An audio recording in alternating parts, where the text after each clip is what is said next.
Un caso impactante sacudió el sur de California en el año 2001, dejando a todo el país en estado de shock. Una joven desapareció misteriosamente en plena noche, poco después de asistir a una celebración del 4 de julio. Su auto fue encontrado más tarde abandonado al costado de una autopista, con el motor aún encendido, el parabrisas lleno de agujeros de bala y manchas de sangre en el volante. Pero no había rastro de la víctima. No fue sino casi un mes después que su cuerpo fue hallado en el fondo de un barranco remoto de 15 metros de profundidad. Según los informes forenses, había sufrido heridas críticas antes de ser empujada por el acantilado mientras aún estaba con vida. Estos desgarradores detalles revelaron las acciones horribles de un agresor violento, alguien que no solo estuvo detrás de este caso, sino que durante años había sembrado el miedo en Simi Valley mediante una serie de ataques dirigidos a mujeres jóvenes. ¿Quién era esta persona? ¿Por qué la atacó esa noche? Descubramos toda la historia en el video de hoy. Si disfrutas de relatos de crímenes reales que son impactantes y provocadores, no olvides darle like y suscribirte para mantenerte al tanto de nuestros últimos videos.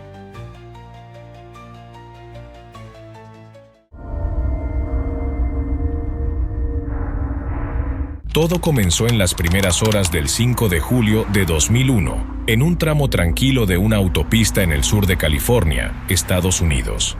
Alrededor de las 4 de la madrugada, un oficial de patrulla, aún en servicio tras las celebraciones del Día de la Independencia, notó un auto estacionado de forma extraña al costado del camino.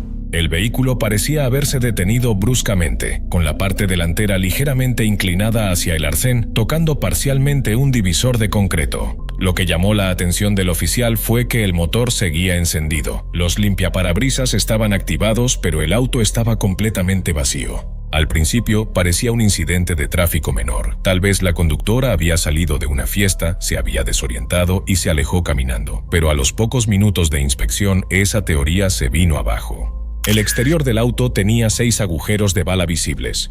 1 en el capó, 3 en el parabrisas delantero, 1 en la puerta del conductor y otro en la puerta del pasajero. Las trayectorias de las balas sugerían que el ataque vino desde el frente y ambos lados del vehículo. 5 casquillos verdes, comúnmente usados en rifles de asalto, fueron recuperados cerca, junto con una varilla de limpieza de armas.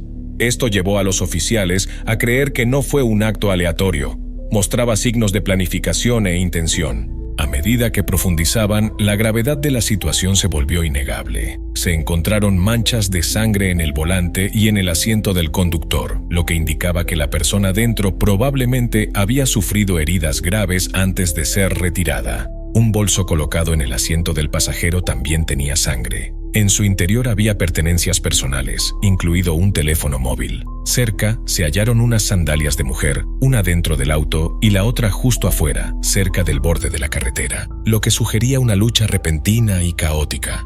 Lo que más perturbó a los investigadores fue la ausencia total de rastros de sangre alrededor del vehículo o en el pavimento.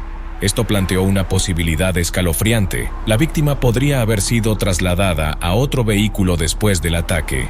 Gracias a la matrícula y los documentos de alquiler, las autoridades identificaron rápidamente a la conductora, Megan Barroso, una joven de 20 años del condado de Ventura. Había alquilado el auto el 4 de julio para hacer diligencias durante el feriado. Su familia ya intentaba comunicarse con ella desde la noche anterior, después de que se fue a una fiesta, pero no recibieron respuesta. Con la creciente evidencia, la policía descartó cualquier posibilidad de accidente de tráfico o desaparición rutinaria. En su lugar, enfrentaban un escenario mucho más oscuro, una posible abducción armada o peor aún, un asalto intencionado y de alta intensidad contra una joven, seguido por esfuerzos para ocultar el crimen. Ya no era solo un caso de persona desaparecida. Se activó una cacería urgente, no solo para encontrar a Megan, sino porque los investigadores temían que cada segundo perdido significara que ya no habría tiempo para salvarla. Tras descubrir el vehículo abandonado en la autopista con señales de violencia, las autoridades expandieron de inmediato la investigación. En cuestión de horas, se notificó a los departamentos de policía locales y se inició una búsqueda para encontrar cualquier rastro de Megan Barroso. Los medios comenzaron a informar sobre la joven desaparecida tras las celebraciones del Día de la Independencia. Los equipos de búsqueda se desplegaron rápidamente por los alrededores, operando bajo la teoría de que Megan, posiblemente herida, podría haberse alejado en busca de ayuda. Se examinaron cuidadosamente arbustos junto a la carretera, zanjas de drenaje y senderos que conducían a zonas residenciales cercanas, pero no se encontró ninguna pista. Megan era una estudiante universitaria de 20 años del condado de Ventura, California. La noche del 4 de julio, como millones de estadounidenses, celebró el Día de la Independencia con sus amigos. El grupo organizó una fiesta en la playa cerca de la ciudad de Moorpark que se extendió hasta altas horas de la noche. Según los que estuvieron con ella, Megan estaba alegre y no mostraba señales de angustia. En las primeras horas del 5 de julio, mientras algunos amigos decidieron quedarse a pasar la noche, Megan optó por irse sola a casa en auto. Nadie imaginó que sería la última vez que la verían. La policía pronto se topó con un callejón sin salida. No había pistas claras sobre a dónde fue Megan después de salir de la playa. Todos los asistentes a la fiesta fueron interrogados y se comprobó que tenían coartadas sólidas. Una amiga cercana, Lindsay, recordó que un hombre extraño se había acercado brevemente a Megan durante la fiesta. Sin embargo, tras investigarlo, fue descartado como sospechoso. A ese punto, algo era evidente. La cantidad de sangre dentro del auto de Megan indicaba que había sufrido heridas graves y podría estar en estado crítico. Con el paso del tiempo, las esperanzas de encontrarla con vida comenzaban a desvanecerse. Una luz de esperanza surgió el 10 de julio, cuando la empresa de alquiler de autos informó que el vehículo de Megan estaba equipado con un registrador de datos de conducción, similar a una caja negra en los aviones. Al analizar los datos, se reveló que, en los momentos finales, el auto aceleró rápidamente y luego se desvió bruscamente, estrellándose contra un bloque de concreto. Esto sugería que pudo haber sido perseguida por otro vehículo. Otras pruebas reforzaron esta teoría. Un rasguño largo en la puerta del conductor indicaba que otro auto podría haber chocado contra el suyo. A medida que los investigadores continuaban sus esfuerzos, un nuevo hallazgo aportó más claridad al caso. El análisis forense reveló que los casquillos encontrados en la escena habían sido disparados con un rifle de alto poder. Era un arma semiautomática conocida por su fuerza significativa, poco común en casos criminales estándar. Según la reconstrucción de la escena, los expertos concluyeron que el atacante disparó el primer tiro desde una distancia de aproximadamente 20 metros y luego se acercó para continuar el ataque. Todo apuntaba hacia un escenario perturbador. Megan pudo haber sido perseguida, obligada a detenerse y luego atacada de manera deliberada. Es posible que aún estuviera consciente, tratando de pedir ayuda justo antes del choque. La sangre cerca del asiento del conductor sugería que alcanzó su teléfono segundos antes del impacto. Dado que no se halló sangre fuera del vehículo, los investigadores sospechaban que fue trasladada a otro auto y llevada a otro lugar. Mientras la investigación sobre la desaparición de Megan Barroso comenzaba a estancarse, otro equipo de detectives, a poco más de 20 kilómetros en Simi Valley, trabajaba en una serie de agresiones que se habían producido durante varios años. Todos estos casos compartían un patrón. Las víctimas eran mujeres jóvenes, la mayoría con cabello oscuro, tomadas de forma repentina y llevadas a lugares remotos. Las autoridades en Moorpark comenzaron a notar similitudes sorprendentes entre los casos sin resolver de Simi Valley y el de Megan. El método de aproximación, el perfil de la víctima, el nivel de planificación y la intensidad apuntaban a una posible conexión. Cuando ambos departamentos compartieron sus archivos, surgieron nuevas pistas. Se perfiló una imagen inquietante, la de un depredador que había operado en silencio durante años y que podría ser responsable de ambos conjuntos de casos. A partir de ahí, la investigación dio un giro decisivo hacia un sospechoso específico, cuyo nombre pronto aparecería en los titulares, acompañado por un historial criminal que conmocionó a toda la nación. Desde el año 1996, la ciudad de Simi Valley había registrado múltiples incidentes que involucraban a adolescentes y mujeres jóvenes, la mayoría con características físicas similares, cabello oscuro, con textura pequeña y, a menudo, vivían solas o con familiares en vecindarios tranquilos.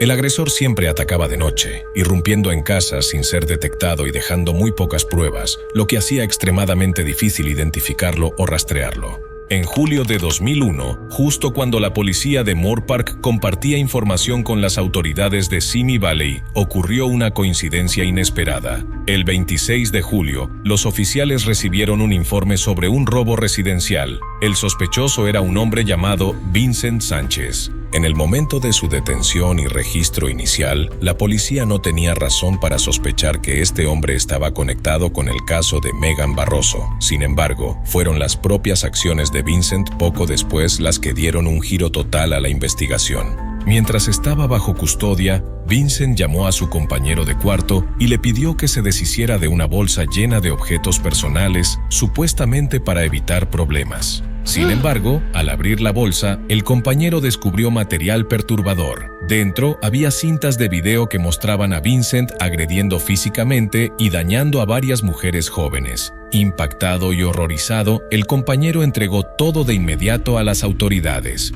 Cuando los investigadores revisaron las cintas, se dieron cuenta de que habían encontrado pruebas directas que vinculaban a Vincent con la serie de casos sin resolver en Simi Valley durante los últimos 5 años. Las víctimas que aparecían en los videos coincidían con antiguos informes y el método era escalofriantemente familiar: ingreso forzado a viviendas durante la noche, amenazas con armas y grabación de los actos como si los documentara.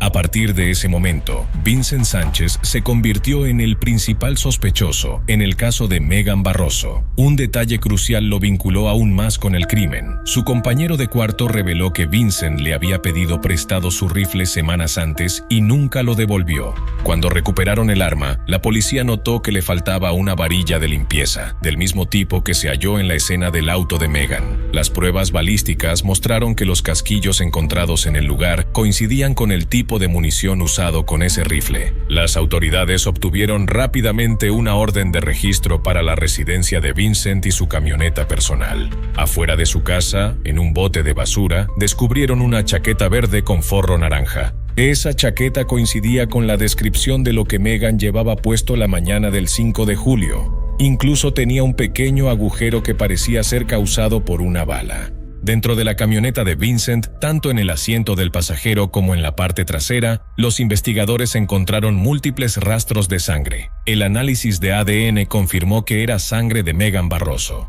Además, fragmentos de pintura recuperados del vehículo de Vincent coincidían perfectamente con los rayones en el costado del auto alquilado por Megan, indicando una colisión entre ambos vehículos. Pero fue una pequeña y brillante pista la que ayudó a consolidar la conexión. Se encontraron partículas de brillantina plateada en el rifle, en los asientos de la camioneta y en el compartimiento trasero. La policía contactó a la amiga cercana de Megan, Lindsay Gross, quien confirmó que la noche de la fiesta había rociado brillantina en el cabello de Megan por diversión. El mismo frasco de brillantina aún estaba en la habitación de Lindsay. El análisis forense confirmó que la brillantina de su frasco coincidía perfectamente con las partículas halladas en la camioneta y el arma de Vincent. Con esta montaña de evidencia, las autoridades presentaron la siguiente teoría. Vincent Sánchez siguió a Megan Barroso en las primeras horas del 5 de julio de 2001. La persiguió en su camioneta, la obligó a salirse del camino y disparó contra su auto.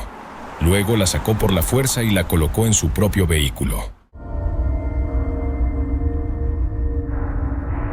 A medida que las pruebas físicas y los resultados forenses continuaban apuntando a un hombre llamado Vincent Sánchez, los investigadores decidieron indagar más a fondo en su historial.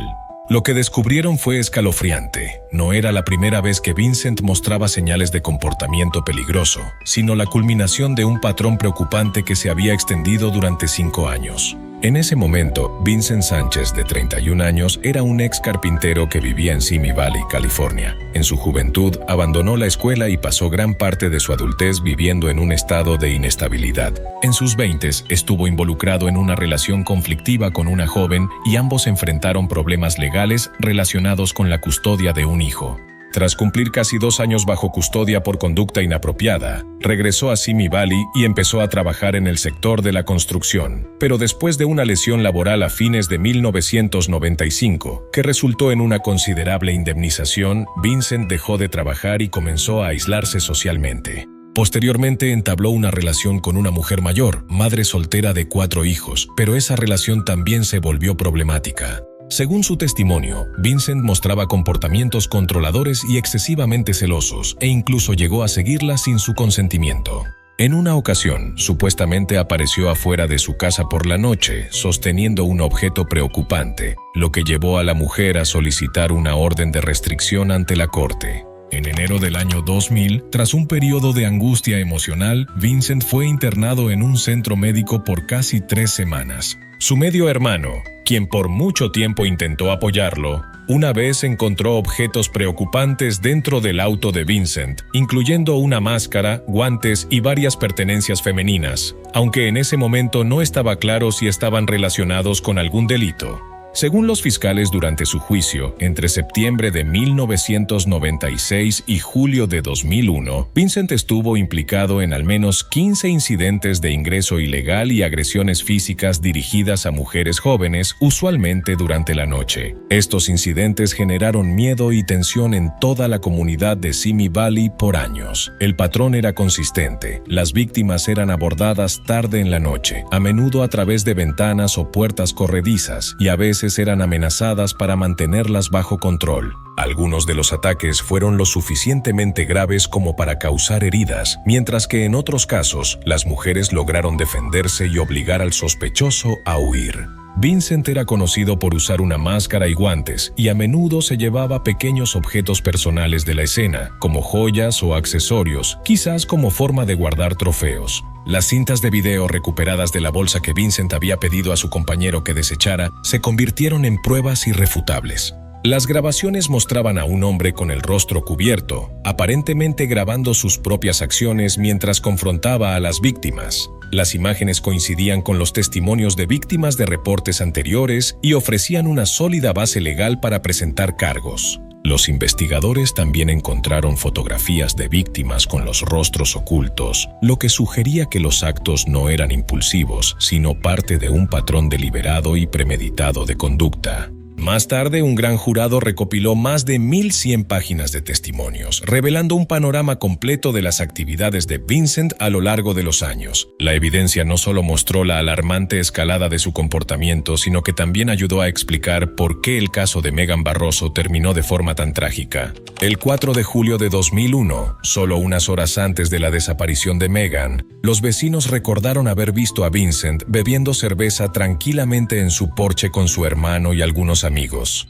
No había nada visiblemente inusual, pero más tarde esa noche, Vincent salió silenciosamente de la casa en su camioneta Ford Ranger y a la mañana siguiente, Megan Barroso fue reportada como desaparecida. Días después, el 9 de julio, Vincent presuntamente intentó otro secuestro en Woodland Hills, un acto que se cree fue el último de su larga cadena de crímenes antes de ser arrestado ese mismo mes.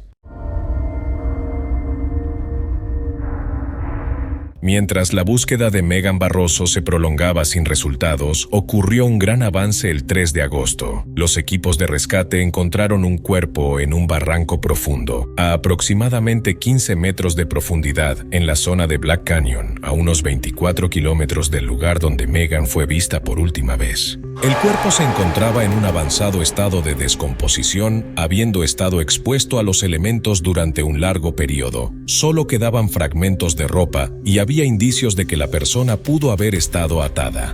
Debido a las condiciones de los restos, la identificación inicial fue difícil. Sin embargo, un anillo Claddagh, una joya que se sabía que Megan usaba, proporcionó una pista crucial. Más tarde, se utilizaron registros dentales para confirmar que el cuerpo era, en efecto, el de Megan Barroso. Una autopsia reveló que la causa de la muerte fue una herida de bala en el abdomen. Lo que hizo que los hallazgos fueran aún más angustiantes fue la conclusión de que Megan seguía con vida cuando fue dejada en el barranco, lo que sugiere que soportó un dolor extremo y un miedo inimaginable en sus últimos momentos. Durante la examinación, los investigadores también encontraron partículas de brillantina plateada en el cabello de Megan, del mismo tipo que su mejor amiga, Lindsay Gross, había rociado en ella la noche anterior a su desaparición. Este pequeño pero significativo detalle detalle pasó a formar parte del creciente conjunto de pruebas del caso. A través de una investigación exhaustiva, la policía determinó que la noche del 4 de julio de 2001, Vincent Sánchez pidió prestado un rifle semiautomático a su compañero de cuarto y salió de casa con la intención inicial de confrontar a una exnovia por una relación deteriorada.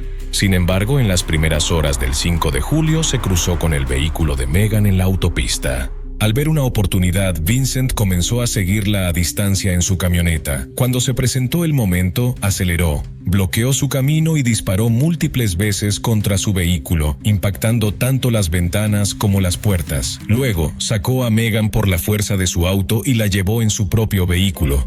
Vincent Sánchez fue acusado oficialmente de asesinato en primer grado en relación con la muerte de Megan Barroso, junto con 14 cargos adicionales relacionados con una serie de agresiones previas. Su juicio comenzó en 2003 en California y atrajo rápidamente la atención pública. Los fiscales argumentaron que las acciones de Vincent no fueron impulsivas, sino parte de un patrón calculado que se había desarrollado durante años. La defensa afirmó que Vincent sufría de trastornos emocionales y antecedentes de depresión, sugiriendo que quizás no tenía pleno control de sus acciones. Sin embargo, la fiscalía respondió que su comportamiento posterior al crimen, como destruir pruebas, esconder el arma y engañar a los investigadores, demostraba que Vincent era plenamente consciente de lo que había hecho y entendía las consecuencias.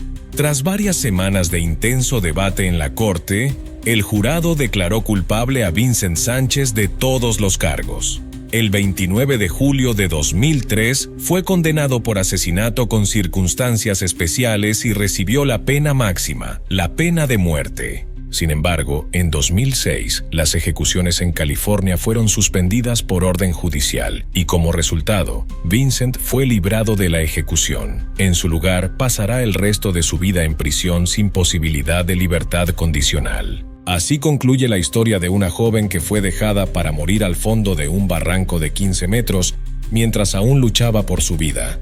Creemos que este caso dejará a muchos de ustedes con emociones fuertes. Cuéntanos tu opinión en los comentarios. Gracias por ver el video de hoy. No olvides darle like y suscribirte para no perderte más historias misteriosas, inusuales y profundamente conmovedoras en nuestro canal.